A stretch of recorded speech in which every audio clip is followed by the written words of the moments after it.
各位观众朋友，大家好，欢迎您收看藏人行政中央电视台本周西藏华语节目。今天是藏历2145年4月11号，公元2018年5月25号。今天的主要新闻有：达赖喇嘛尊者表示，无论走到哪里，都要坚持藏人的慈悲与和平价值观。尊者向越南信众表示，教育机构有责任培养学生的身心健康。藏人行政中央将提供2100万卢比支持西藏民生发展。西藏语言权利倡导者扎西文色被中国当局判处5年有期徒刑。下面请看详细内容。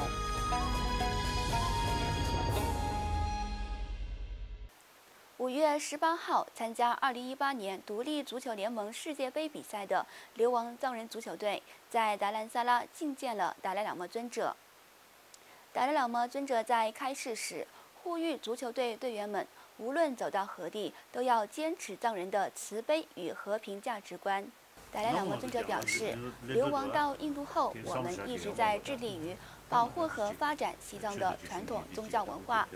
除此之外，在体育领域方面没有投入多少精力。在经过数十年之后，我们的传统文化的发展得到了保障。西藏传统宗教文化的主要内涵慈悲和利他之心，也引来了国际社会的巨大关注。所以，我希望你们足球队无论到何地，都要体现出西藏传统文化的魅力，同時維護藏人的榮譽和尊嚴。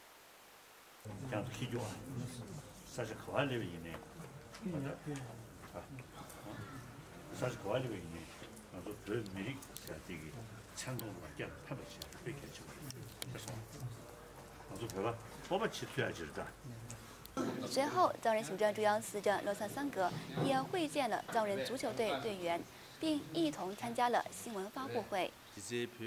司政在新闻发布会上表示，流亡藏人足球队能够成功参加2018年独立足球联盟世界杯比赛，是所有藏人的荣耀。同样，对于全体藏人来说，也是一个值得骄傲的时刻。他指出，如果你们在比赛中取得奖杯，这将是一个巨大的成就。即使得不到，也不用灰心，因为你们的成功参赛已经得到了很多国家的关注。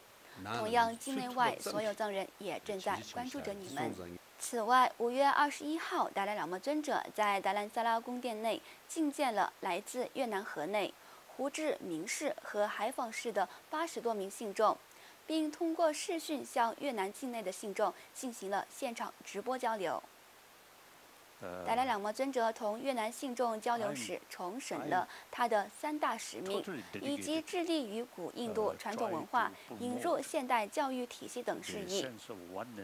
达赖喇嘛尊者表示，我始终认为自己是70亿人类的一份子，所以我一直在推动70亿人类的一体性。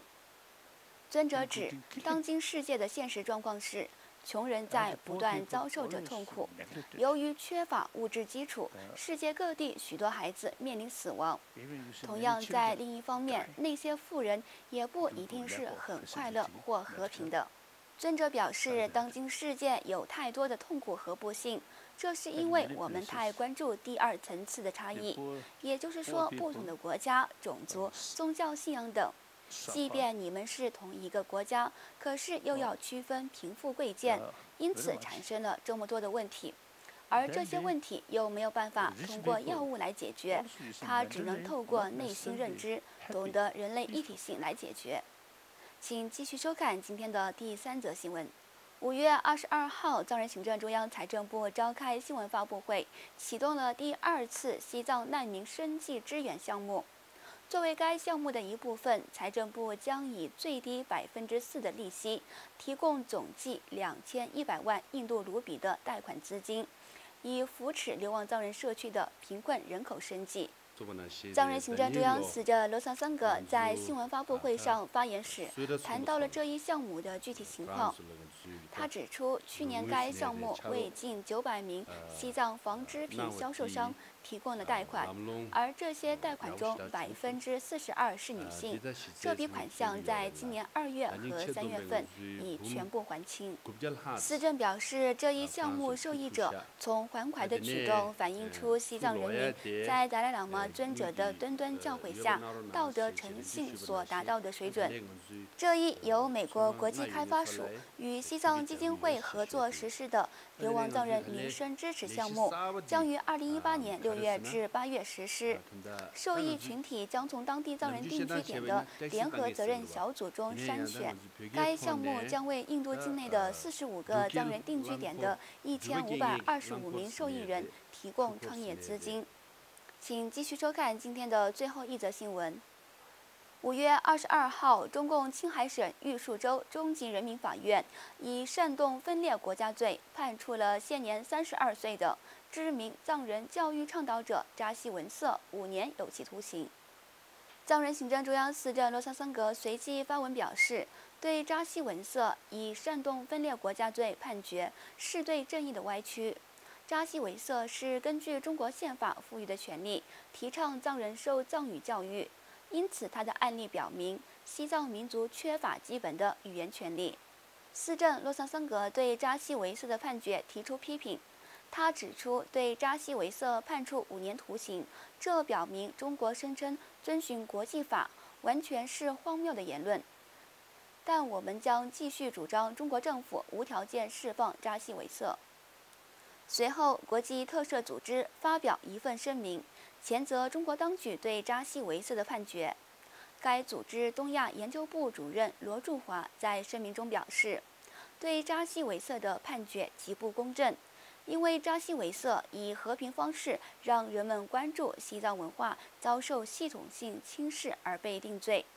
失去人身自由，把和平推动藏语教育被当作煽动分裂国家罪进行惩罚，是极为荒谬的。欧洲议会人权小组委员会主席安东尼奥·潘泽里也发表声明指出，扎西维色的所作所为完全符合中国的法律。他所倡导的藏语文教育是中国宪法赋予藏人的权利。安东尼奥·潘泽里进一步指出，以和平途径在当地学校推广使用藏语活动，绝不能受到惩罚，因为这是中国宪法和法律体系保障的基本人权。安东尼奥·潘泽里呼吁中国当局尊重公正和透明的司法程序，并提醒中国政府根据今年1月欧洲议会通过的正式决议，撤销对扎西维色的指控，并立即释放他。同样，5月22号，美国国务院也在其官方网站上发表新闻声明，敦促中国当局立即释放扎西维色，并保护西藏人独特的宗教、文化和语言特征。观众朋友，藏人行政中央电视台本周西藏华语节目就到此结束了，感谢您的收看，我们下期同一时间再会。